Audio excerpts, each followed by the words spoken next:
За сайн уу юу цаанда киночтой. Цус нүж их гардаг тулаантай кинонд дуртай юу? Хэрвээ дуртай бол хэдүүлээ энэ удаагийнхаа бичлэгээрдээ Machine Girl гэдэг нэртэй акшн болон body horror жанрын 2008 онд нэлтэйсэн Япон киног хураангуул үздэсгэх болно.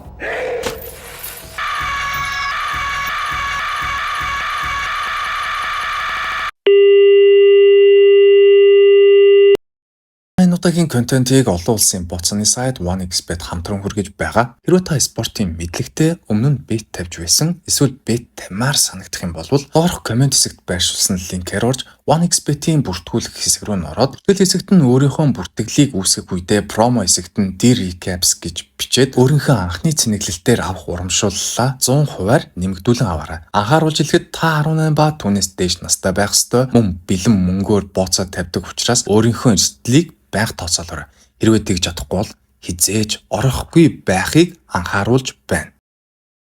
Тэгэхээр кино эзэнгүй барилга дотор дөрвөн танхаас сурагч доожо муутай нэг сурагчийг дээрлэхэд толгой дээр нь алим тогтоож агаад алим руу нь хутга шидэж буй дүр зураглаар эхлэх ба яг энэ үйл явдалтай зэрэгцсэн барилга дотор Ами хэмээх нэртэй сурагч охин орж ирээд танхаас сурагчдад нас барсан эрэгтэй дүүгийнхаа зургийг харуулангуудаа тамд очиж миний дүүтэй уулзаарай гэж хэлээд танхаас сурагчд руу шууд дайраад нэг сурагчийн гарыг тайрчдаг.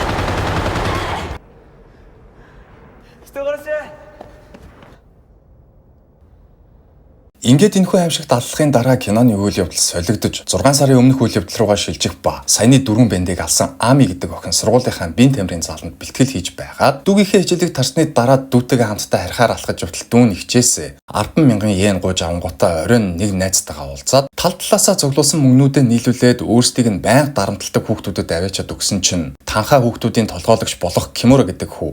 Би маргааш та хоёроос 200,000 йен авах шүү заяа.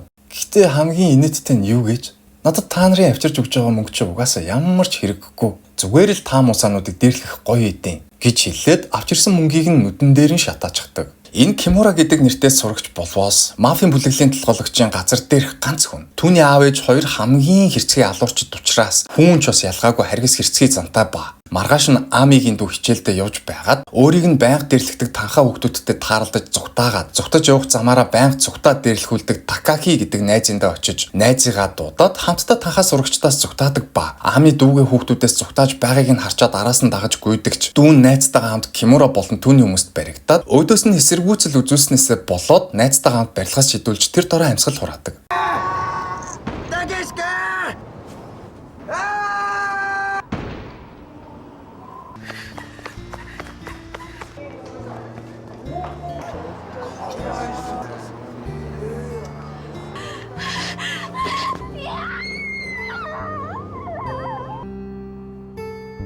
Ингээд хороо дэлхий дээр ганцаархнаа үлдсэн Ами дүүгийнхээ өшөөг авахар шийдээд Такаки гэдэг нэртэй дүүтэй хамтдаа нас барсан найзынд нь очиод ээж аав хоёртой нь уулзах гэсэн чинь ээж нь чиний дүү манад ирж хүүг минь дагуулж яваад өхүүлчихсэн. Одоо надад чамтай яриадах юм юу ч байхгүй. Чи зүгээр манахаас зайл гэж хэлээд Амиг хөөдөг ба. Ами гэртээ ирснийхээ дараа дүүгийнхээ өдрийн тэмдэглэлийг санамсаргүйгээр олж уншаад ямар нэртэй хүүхдүүд дээрлэхэж дарамтлагдаг байсныг нь олж мэдэнгүүтээ тэр дорой юу гэдэг нэртэй танхаа сурагчийн гэрт ирээд танаа хүүхэд манаа дүүг байнга дээрлэхэж дарамтлагдаг байсан юм байна. Нотлохоо нь яг одоо миний гарт байна. Би энэ өдрийн тэмдэглэлийг цагдаа нарт өгнө гэж хэлсэн чинь юу гэдэг сурагчийн аав ээж хоёр нь хүүхдээ өмөрөөд юугийн ээж нь Амид танаа дүү чинь үнэхээр л тэгэж их дээрлэхүүлдэг байсан бол өөрийнх нь л буруу штэ. Өөрөө л ямар нэгэн асуудалтай байсан байх. Тэглэж миний хүү зүгээр байгаа хүүхдийг дээрлэхгүй. Тэгэхээр танаа дүү чинь ямар нэгэн асуудал үүсгэсэн болоод миний хүү хүртэх ёстой шангийн л хүртээсэн бэлгүү дээ гэж хэлэнгүүтээ нөхөртөөгөө нийлээд Амиг хорохоор шууд дайрцгаадаг.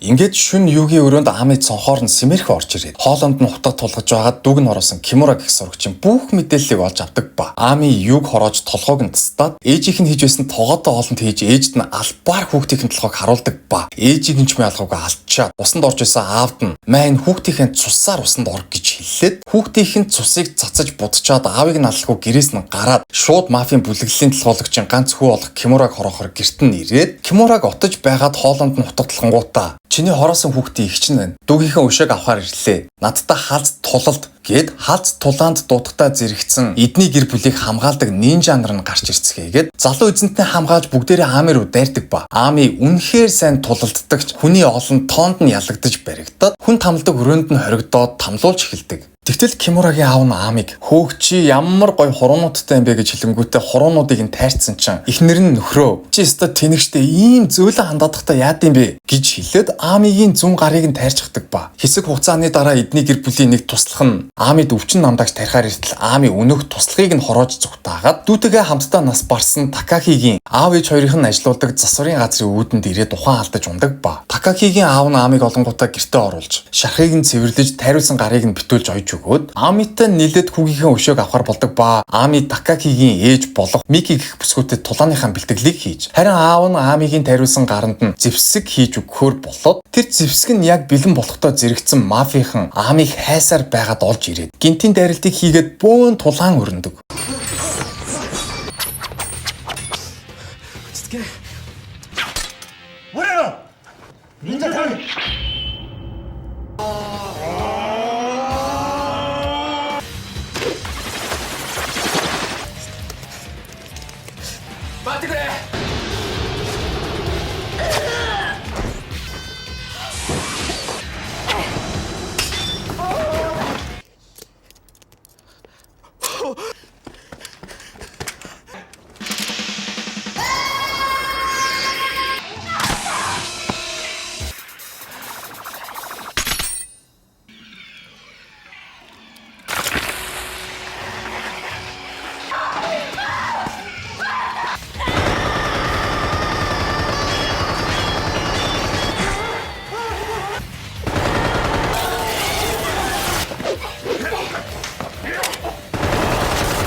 Энэхүү тулааны дараа Ами болон Такахигийн ээж Мики хоёр саяны нинжа нартай хамтдаа явж исэн Кимурагийн аавынх нь нэг туслахыг барьж аваад Кимураг хаана байгаа болохыг нь асуусан чинь өнөөх нь хэлэхгүй гэж гүрийснээсээ болоод нүрэндээ хадаасаар хадуулж тамлуулаад эцэст нь боссынхаа байгаа газрыг хэлж өгөөд Ами Мики хоёрыг дагуулад ирсэн чинь Кимурагийн аав нь хүмүүстэйгээ гарч ирээд дахиад л тулаан болдог. Тэгэхээр ийм байна манайхаа. Энэ киноны 50-60% нь тулаан гардаг болохоор ярихад жаах эвгүй юм. Тийм учраас дахиад гой тулааны сцен үзцгээе. でも息子を守る貴様らだけではない。聞け！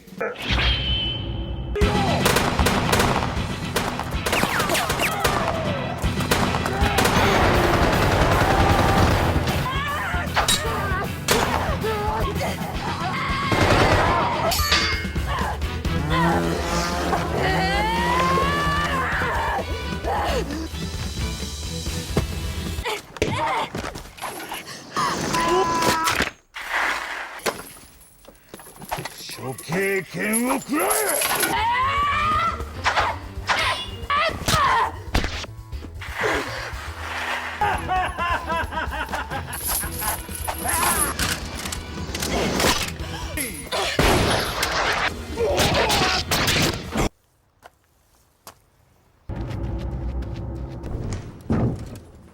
お姉さん。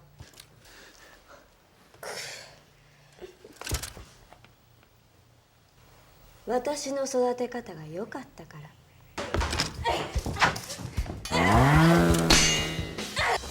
ドリルブラよ。